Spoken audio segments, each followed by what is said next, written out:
आप जानते हैं दुनिया में और हमारे देश में कोई भी ऐसी इंडस्ट्री नहीं है जिसमें 100 रुपया लागत के रूप में अगर लगाया जाए तो 100 ही रुपए का उत्पादन हो जाए। हर फैक्ट्री में लागत ज्यादा होती है, उत्पादन कम होता है।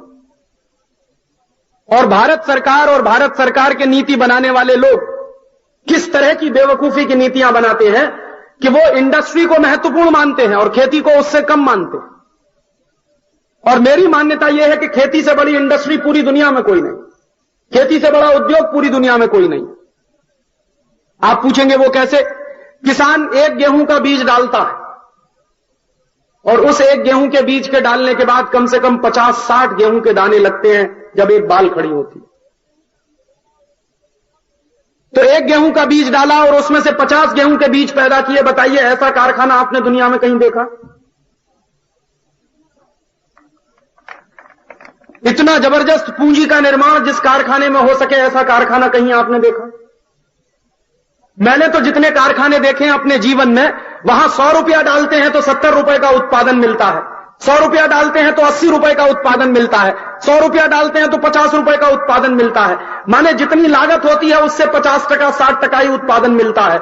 लेकिन खेती एक ऐसा उद्योग है जिसमें आप 1 रुपए का सामान डालिए तो 100 रुपए का सामान पैदा होगा। तो इतना बड़ा उद्योग है जिसका सत्यानाश अंग्रेजों ने किया था, अब वही सत्यानाश भारत की सरकार कर रही है। और आज भी इस देश में वैसी ही नीतियां चलाई जा रही हैं जो अंग्रेजों के जमाने में चलाई जाती थी। अंग्रेजों के जमाने में किसान अपने अनाज का दाम तय नहीं कर पाता था। आज आजादी के 50 साल के बाद भी किसान अपने अनाज का दाम तय नहीं कर पाता। इस देश में सिर्फ किसान ही एक ऐसा वर्ग है जो अपने द्वारा खेत में पैदा किए गए किसी भी सामान का दाम खुद नहीं तय कर पाता। जितने कारखाने चलते हैं इस देश में, जितने उद्योग चलते हैं पूरे देश में, हर उद्योग और हर कारखाना चलाने वाला आदमी अपने द्वारा पैदा की गई हर वस्तु का दाम खुद तय करता है। लेकिन किसान ही एक ऐसा वर्ग है इस देश में, काश्तकार ही एक ऐसा वर्ग है इस देश में जो अपने द्वारा पैदा किए गए गेहूं का दाम तय नहीं कर पाता, अपने द्वारा पैदा किए गए बाजरे का दाम तय नहीं कर पाता, अपने द्वारा पैदा किए गए धान का दाम तय नहीं कर पाता, अपने द्वारा पैदा किए गए मक्के का दाम तय नहीं कर पाता। कुछ भी चीज जो पैदा करता है किसान, उसका दाम वो खुद नहीं तय कर पाता, सरकार तय करती है। जिस तरह से अंग्रेजों की सरकार करती थी वही काम आज भी होता। जिस तरह से अंग्रेजों की सरकार ने भारत के किसानों पर पाबंदी लगा रखी थी कि एक जिले का माल दूसरे जिले में किसान नहीं ले जाएगा, वैसी ही पाबंदी आज भी है कि एक प्रदेश का पैदा किया हुआ अनाज दूसरे प्रदेश में नहीं जाता। उस पर पाबंदी लगा रखी है सरकार ने।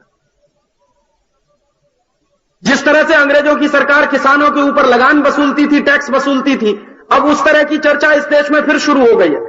आजादी के 50 साल के बाद खेती पे लगान तो कुछ कम कर दिए सरकार ने, लेकिन इनडायरेक्ट तरीके से, अप्रत्यक्ष तरीके से किसानों की जेब काटना शुरू कर दिया सरकार। और किसानों की जेब कैसे काटती है सरकार? अगर किसान कपास की खेती करता है और 1 क्विंटल कपास पैदा करने में उसका 2000 रुपया खर्च होता है, तो क्विंटल कपास जब बेचने जाएगा किसान तो सरकार कहेगी 1800 रुपए दाम ले लो, 1900 रुपए दाम ले लो। बहुत अधिक आप उसके साथ, सरकार के साथ झगड़ा करेंगे तो 2000 रुपए क्विंटल का दाम देने को तैयार हो जाएगी। माने जिस कीमत पर आपकी कपास की फसल लग रही है वही कीमत आपको मिलेगी, मुनाफा कुछ नहीं होने देंगे आपको। तो आपकी जेब ही काट रहे हैं ना।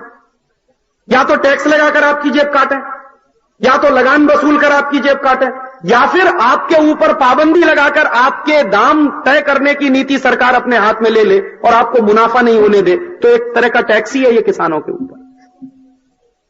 और दूसरा तरीका क्या अपनाया हुआ है सरकार ने कि किसान जो कुछ पैदा करता है और बाजार में जब बेचने जाता है तो उसकी कीमत नहीं मिलती, उसका दाम उसको नहीं मिलता, और किसान जो कुछ बाजार से खरीदता है उसकी कीमतें लगातार बढ़ती चली जाती है।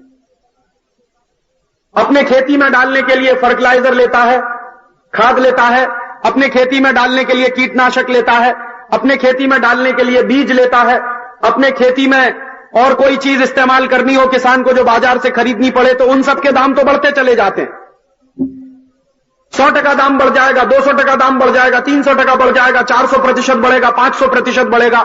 लेकिन जो किसान बाजार में बेचने के लिए जाएगा कोई चीज तो उसका दाम नहीं बढ़ता उस रेशियो में। तो हमेशा खेती घाटे का सौदा रहती है।